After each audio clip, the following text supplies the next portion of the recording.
Captain Snyder and the Fraser Canyon War. It had been a long trip from New York. The guard were getting hungry. They had traveled to New Caledonia in the fastest way possible, by train. When the word was spread about the riches of the Fraser Canyon, Captain Snyder and his men gathered their belongings and made their way to the nearest train station.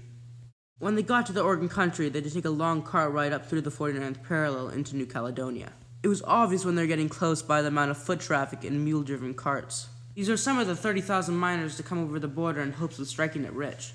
Once the crew landed in their final destination, they set to work gathering materials, finding a place to sleep, and as the days passed, mining for gold that everybody was so keen on discovering.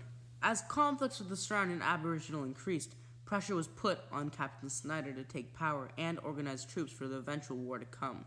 The miners organized themselves into 6 volunteer militias, each with their own incentives. Captain Snyder and the New York Pike Guard believed that this war should be one of pacification, not extermination. This gave Captain Snyder the perseverance to travel to Lytton, where he was able to convince the 27 chiefs gathered throughout the traditional lands of the Inklakatma to agree to a peace treaty, stopping the war right in its tracks.